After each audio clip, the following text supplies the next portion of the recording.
Hola, Kaipacha here with the weekly Pele report. It's not a banana report. That is gonna be a banana, though. I made it back home. I'm checking out the bananas here. There aren't so many bananas, but that thing is... that's the start of a gang of bananas. But I'm looking through the rest of them here. I'm not seeing so many bananas. Anyway, this is an astrology report. It's for August 22nd, 2018. The moon right now on this Wednesday is in the sign of Capricorn, conjuncting with Pluto. Are you feeling the depths? Moon feeling, Pluto, the depths. Oh my God. And she's going to be coming up tomorrow and conjuncting with Mars. Okay, and it's just like, you know, moving on Thursday into Aquarius. Going to hit, as soon as she hits Aquarius, it's going to be Black Moon Lilith, right? And then the south node of the moon. And then Sunday, she goes into Pisces. And we have the full moon in Pisces. Because why? Because the sun has moved into Virgo tomorrow. Sun moves out of Leo into Virgo, and we're going to see the full moon at 3 degrees 12 minutes, sun in Virgo, moon in Pisces. That is a small little gang of bananas. They're not getting very much sun back here. I don't know exactly what's going to happen to them, you know.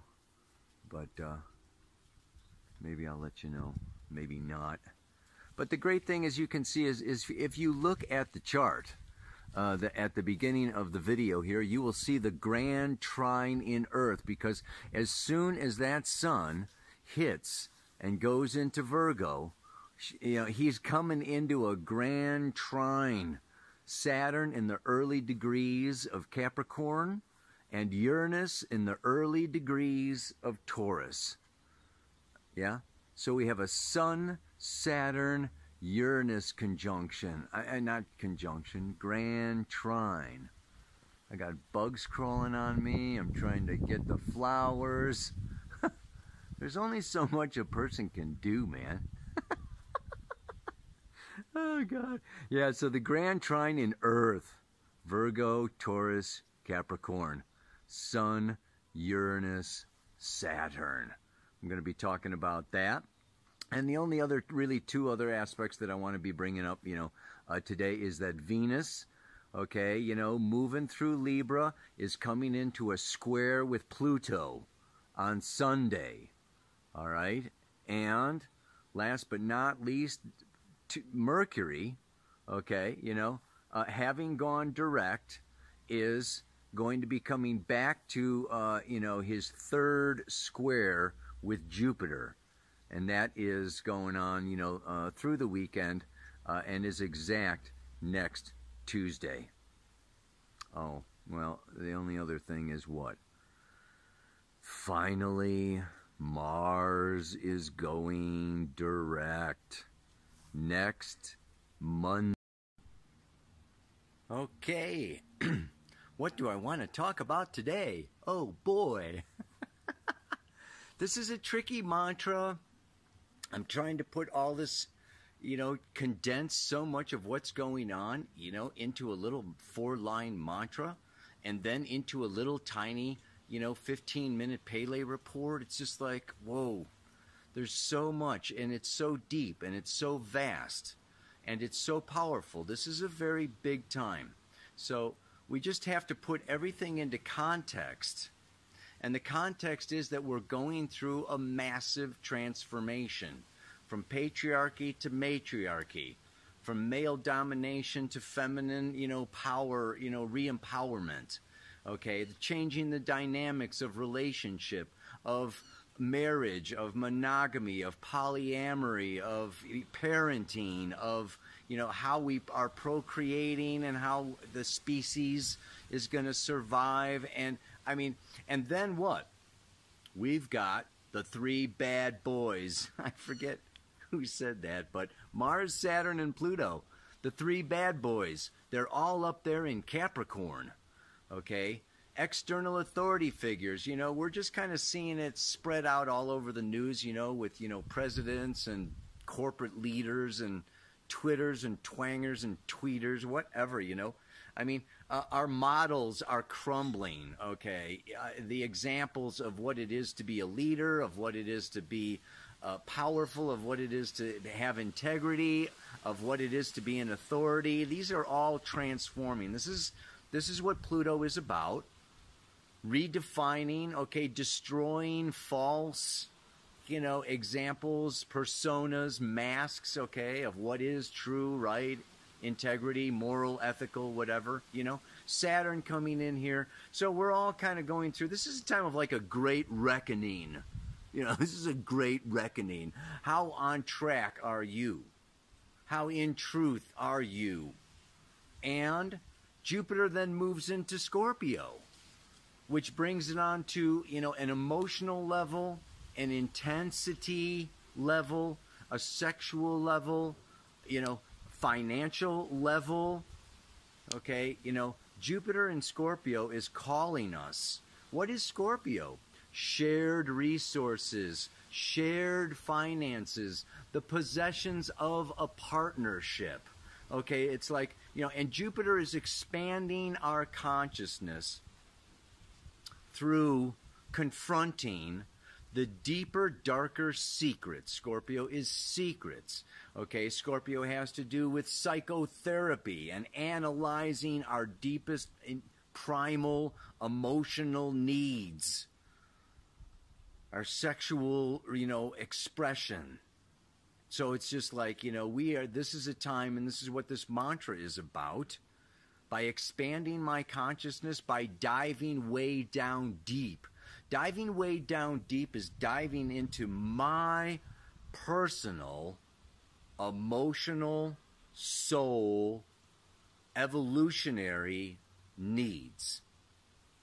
And here's where it gets tricky.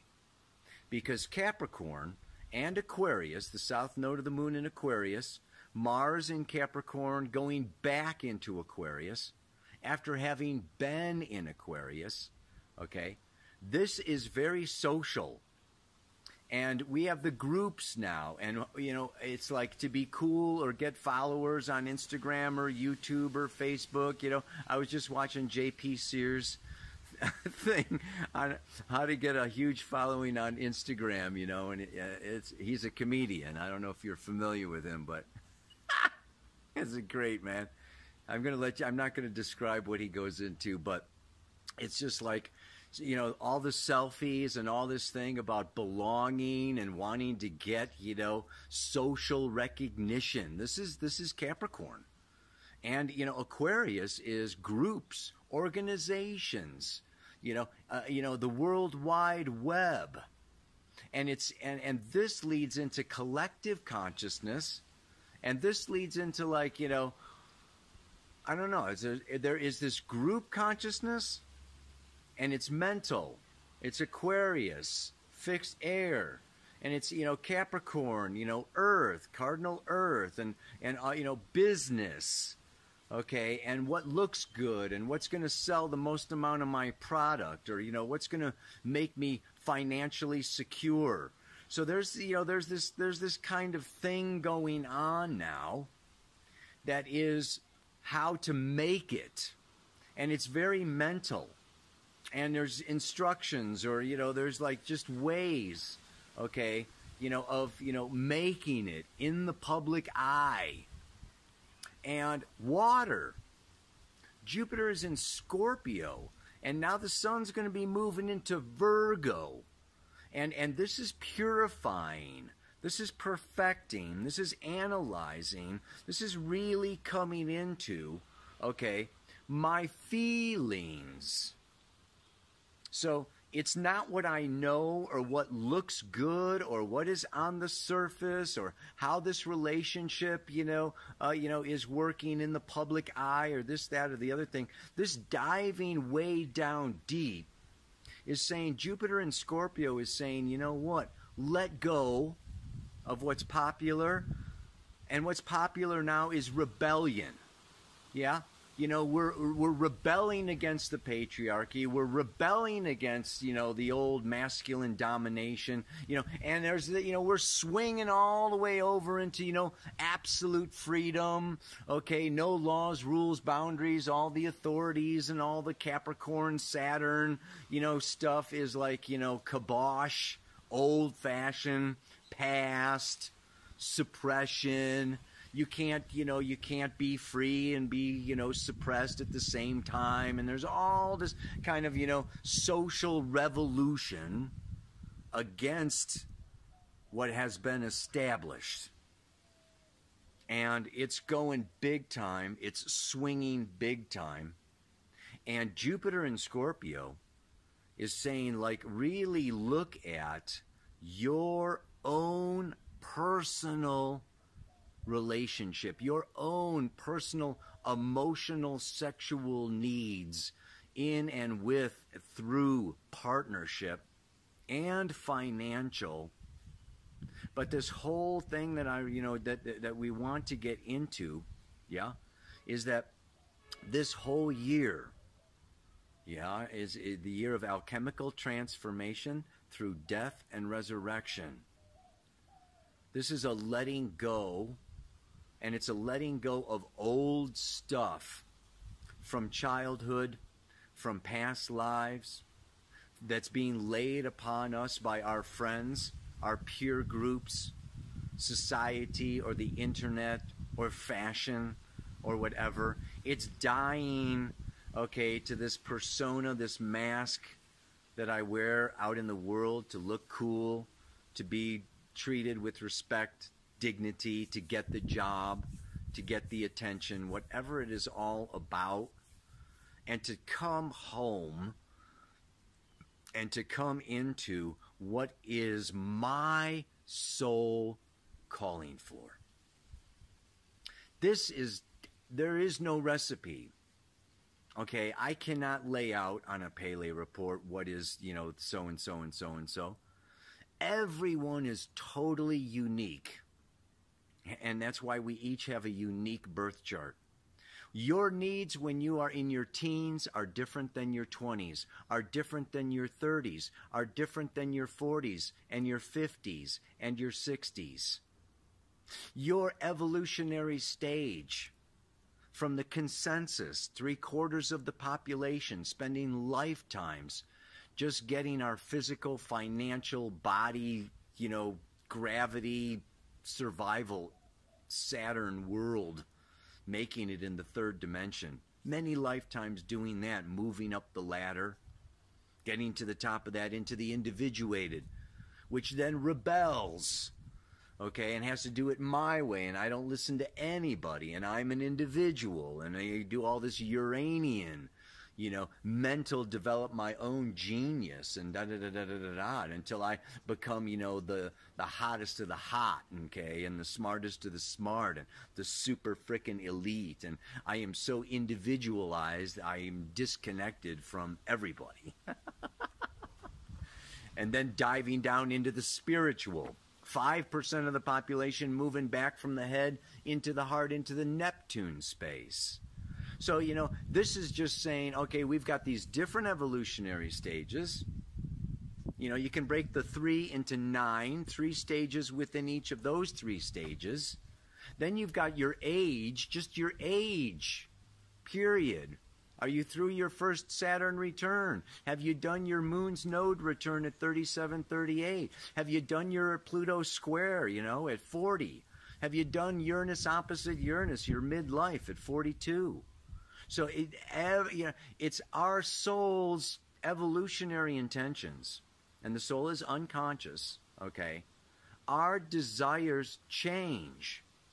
Our needs change, okay? You know, I can be wild and free for 10 years and then want to settle down into something solid for another 10 years and then move into something, I mean, it's just like, I'm just saying we want to try not to get stuck in a particular mode of expression because everybody's doing it, number one, okay?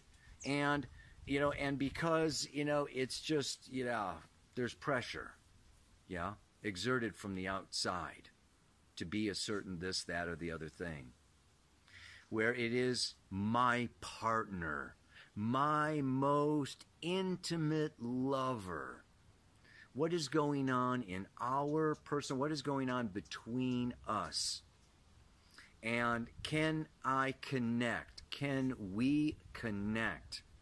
And that life is about connection. Scorpio is about connection. Twin flame, soulmate, marriage, monogamy, whatever. It's a fixed sign.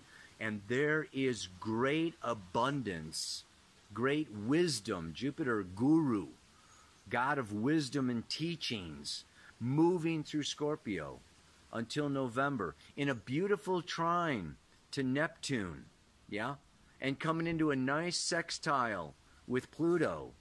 So we're going to have, Jupiter sextile Pluto, sextile Neptune, Jupiter trine Neptune. This is beautiful. And now we've got this grand trine, Sun, trine Saturn, trine Uranus. This is a great opportunity. This is a great time. Saturn is old and established, and Uranus is new and freedom and the future. And when they're in trine with each other, it shows a harmonious, stable time period to be making changes, where they're not too radical, sudden, extreme, traumatizing to other people, whatever. Blah, blah. This is actually, it's like, boom. The triangle, the trine is a sign of great stability. So this is an earthly stability, week. We'll label it Earthly Stability Week. But, I just want to, look at that. Mars going direct. Okay, what we're looking at here is we're dealing with Jupiter and Saturn are about where they were last January.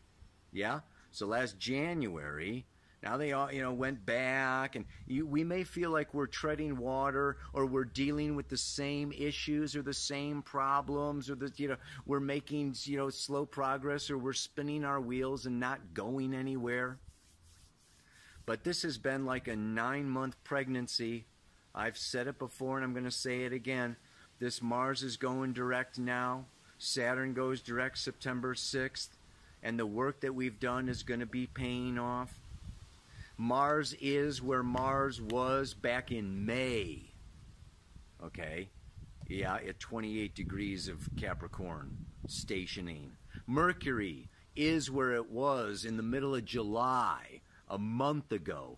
So we're just like, it's like we're reflecting, okay, retrograde is about reminding and redoing and reevaluating and rebuilding, reconstructing, renegotiating. Just look at all the re's, okay?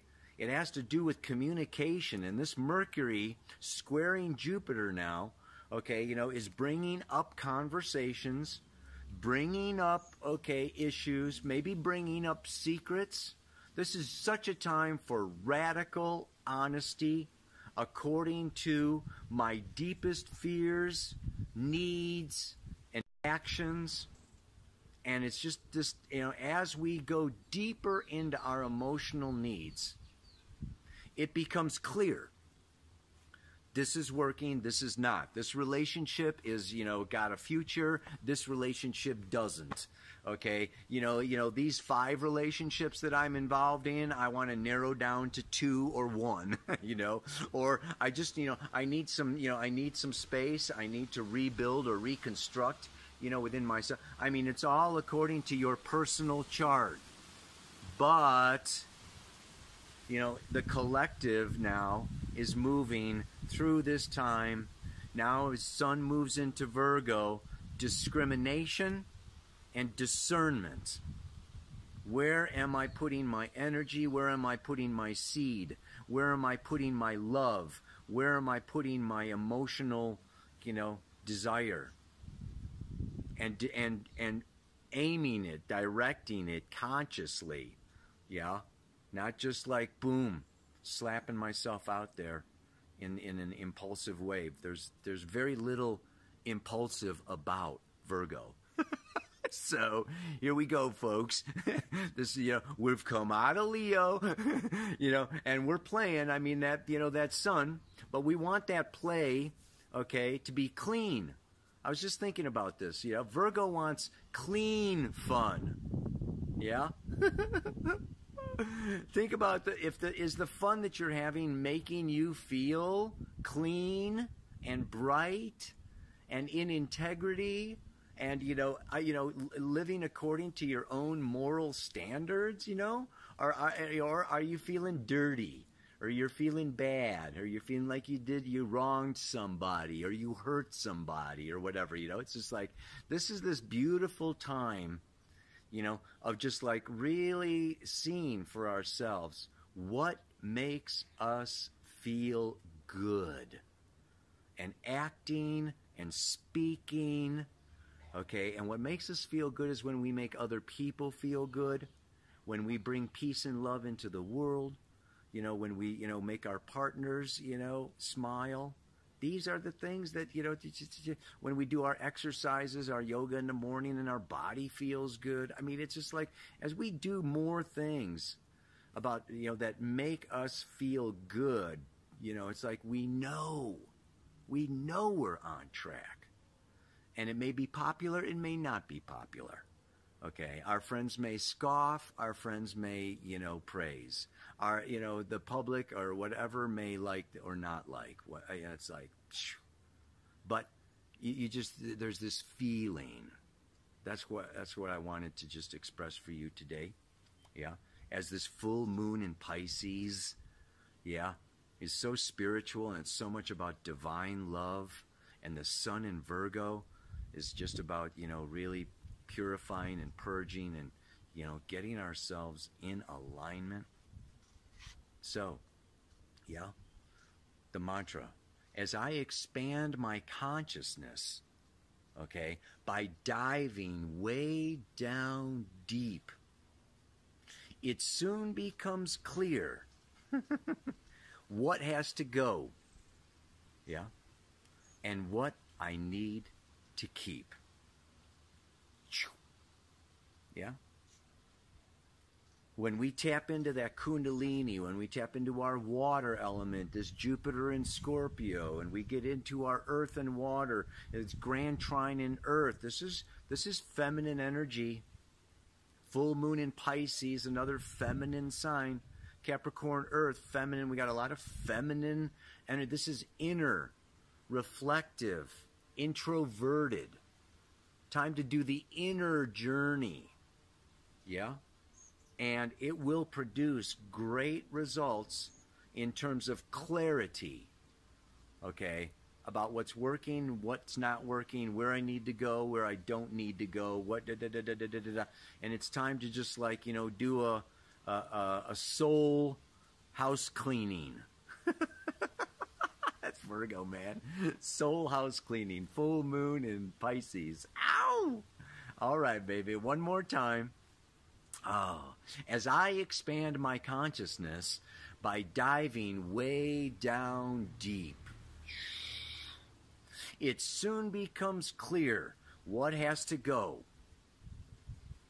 and what I need to keep.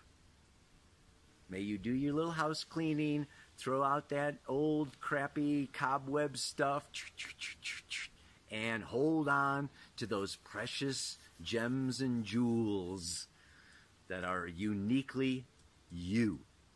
Namaste. Aloha. So much love.